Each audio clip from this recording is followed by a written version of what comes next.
കുറെ കരഞ്ഞില്ലേ, ഇനി മതി. കരയിക്കാനല്ല, കൊണ്ടുപോകാനാ ഞാൻ വന്നത്.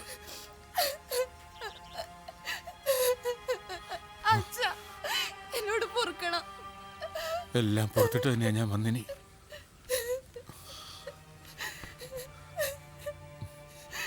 നിനക്കൊരു മോനെ തന്നിട്ടല്ലേ ഓൻ പോയത്. ഓന് വേണ്ടിയാ നീ ഇനി ജീവിക്കേണ്ടത്. ഓനിങ് വന്നേ. പോ മോനെ, മോന്റെ അച്ചാച്ചനാന്ന്. മോന്റെ പേരെന്നാന്ന്? കുട്ടൻ. ആ, കുട്ടെന്നാ വിളിക്കല്. ശരിക്കും പേര് ആദർശനാണ്. അച്ഛൻ ഉണ്ടായി തന്ന തോക്കായത്. ആഹാ, കൊള്ളാലോ. മോൻ അച്ചാച്ചന്റെ കൂടെ വരുന്ന? അമ്മേനെ കൂട്ടുവാ. എന്നാ പോവാ. അച്ഛനി തിന്ന കപ്പ എടുക്കട്ടാ? വേണ്ട, ഇപ്പൊ ഒന്നും വേണ്ട. ഒന്നും ഇറങ്ങൂല, അതുകൊണ്ടാ. എന്താ ഇതെല്ലാം ഇങ്ങനെ? ഇവന്റെ അച്ഛന്റെ പണി തന്നെ ഇതെല്ലാം. ഓരോ നേരത്ത് ഓരോ സ്വഭാവമാണ്.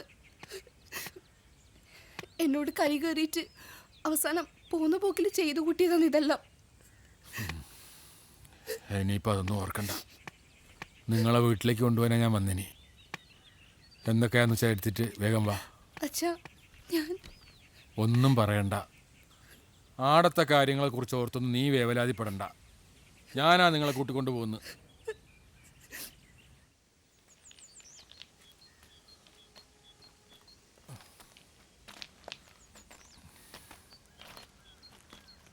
വാ.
നിക്ക്.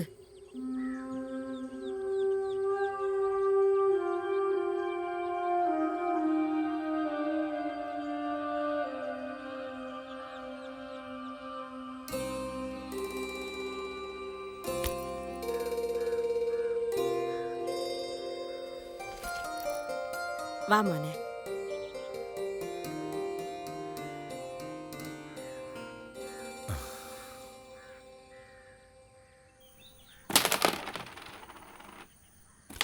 ഇങ്ങോട്ട്. ഓക്കെ, പിടി.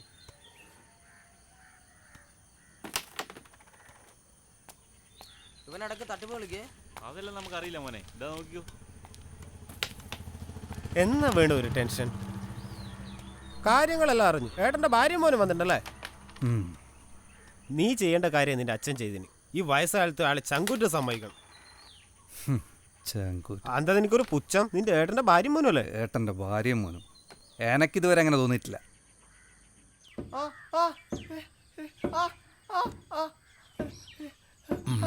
ഇവിടെ എല്ലിന്റെ സ്ഥാനം തെറ്റിയിട്ടുണ്ട്. സാരല്ല, ആ കൈയൊന്ന് പിടിച്ചേ. എങ്ങനെയാ വീണത്? അപ്പൊ നീ വലിയ കളിക്കാരനാണല്ലേ? അത് ശരി. കഴിഞ്ഞു. രാമരാ, അതിങ്ങെടുക്ക്.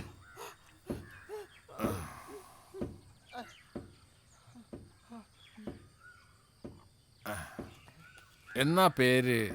ഗോകുൽ. ഗോകുൽ.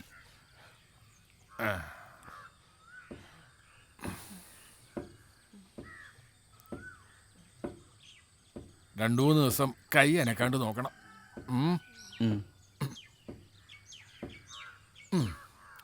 ഒരാഴ്ച കഴിഞ്ഞ് വന്നാൽ മതി. ശരി.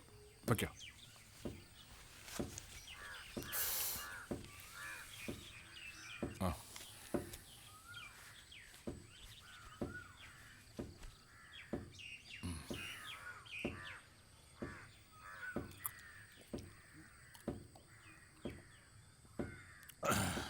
വേണു വന്നുവാ? ഇല്ല.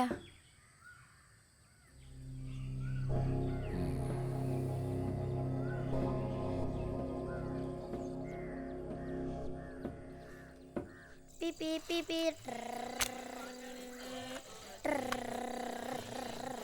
മോളെ, അപ്പുറത്തെ കുഞ്ഞിരാമന്റെ മോക്ക് കുളി തെറ്റിയിട്ട് ഇന്നേക്ക് 7 ആ ചടങ്ങിനൊന്ന് പങ്കെടുക്കണം. മോള് വരുന്ന? ഇല്ലമ്മേ, ഞാൻ വരുന്നില്ല. ഞാൻ വരുന്നേ. വേണ്ട, എല്ലാവർക്കും ഒരു കാഴ്ച വസ്തു ആവാൻ മോൻ പോണ്ട. ഏച്ചി, നമുക്ക് എല്ലാവർക്കും കൂടെ ഒന്ന് പോയിട്ട് വരാം. ഞാൻ വരുന്നില്ല. മോള് ഇവിടെ ഒറ്റക്ക് നിൽക്കണ്ടേ?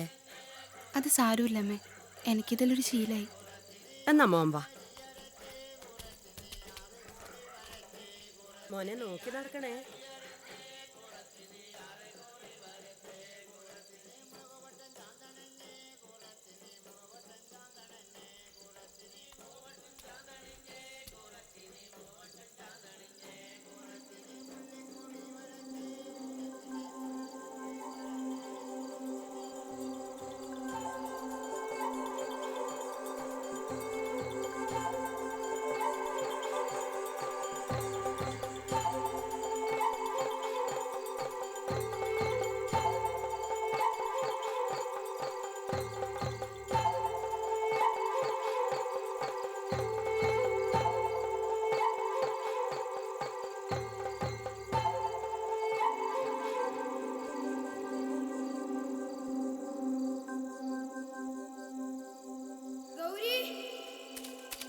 ഗൗരി, ഗൗരി, നിക്ക്.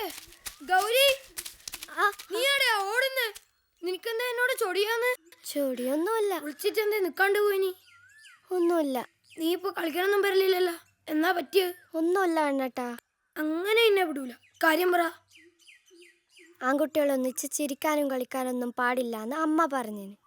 ഇത്രയും നാള് നിന്റെ അമ്മയ്ക്ക് ഒരു പ്രശ്നം ഉണ്ടായിട്ടല്ല, ഇപ്പൊ എന്താ ഇങ്ങനെ? അതൊന്നും ഇപ്പം നിന്നോട് പറയാൻ പറ്റൂല.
എന്നാ മോളെ, എന്തെന്നാ ഇത്?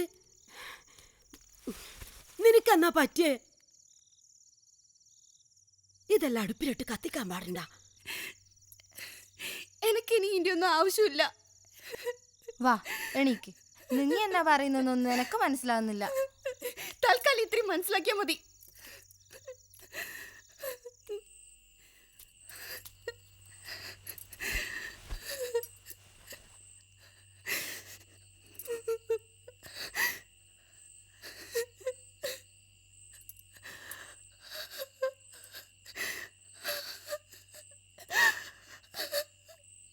നിലവിളക്ക് കത്തിച്ച് കല്യാണ പെണ്ണിനെ പോലെ പടിഞ്ഞാറ്റി കയറ്റി കിടത്തിയത് അത് കുറച്ച് അധികമായിപ്പോയി. എത്ര വലിയ ആളായാലും സമുദായത്തിനെ വെല്ലുവിളിക്കാനൊന്നും ഒരാളെയും അനുവദിക്കൂലേ? ഓഹോ, ഞാൻ ആരെയും വെല്ലുവിളിച്ചിട്ടൊന്നുമില്ല. എടോ, ഓൻ ജീവിച്ചിരിക്കുന്നുണ്ടെങ്കിൽ ഞാൻ ഒരിക്കലും അങ്ങോട്ട് പോവില്ല. കണ്ണൻ മരിച്ച സ്ഥിതിക്ക് ഓൻ്റെ ഓളയും കുഞ്ഞിനെയും നോക്കേണ്ട കടമ എനക്കില്ലേ? ആ കടമ നിങ്ങളെക്കാൾ കൂടുതൽ ഗൗരീൻ്റെ വീട്ടുകാർക്കല്ലേ? അവരങ്ങോട്ട് തിരിഞ്ഞു നോക്കിയിട്ടല്ല.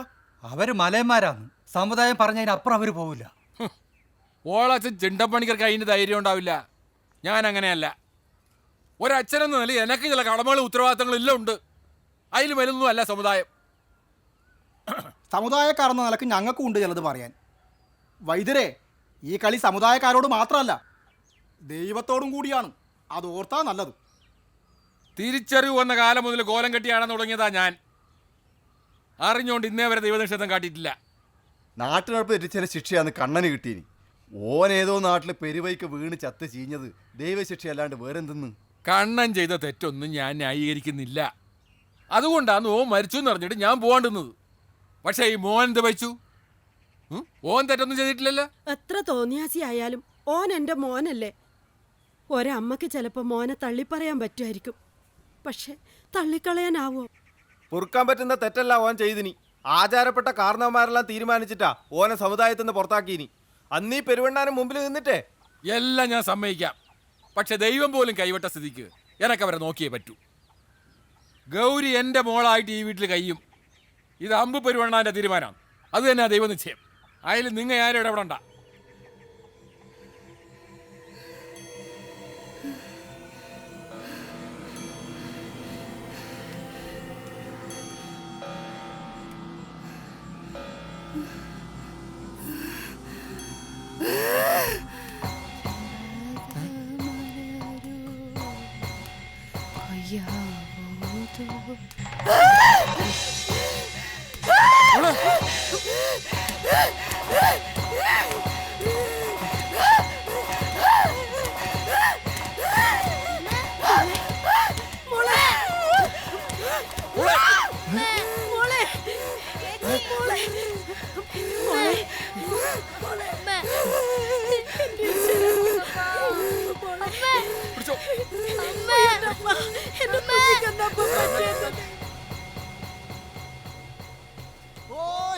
നമ്മളെ വണ്ണാമ്പയത്തിലെ മോൻ നോക്ക്, ഭൂലോക ദേവി കൂടിയിട്ടുണ്ട്.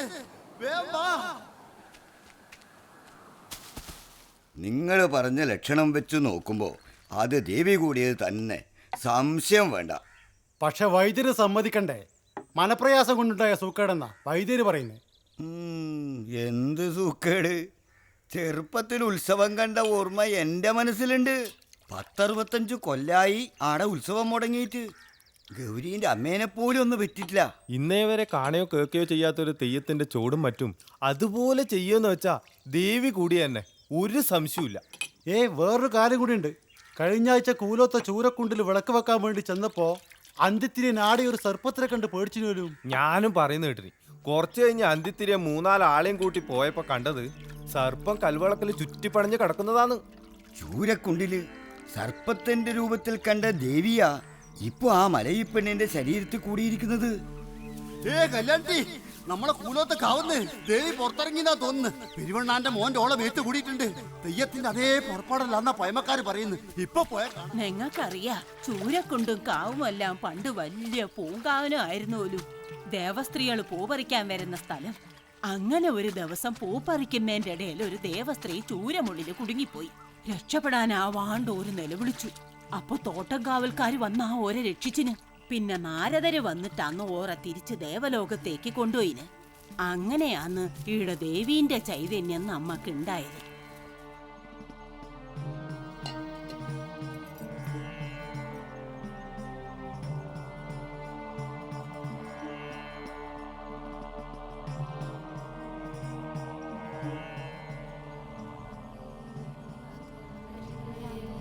ദൈവേ, അമ്മേ,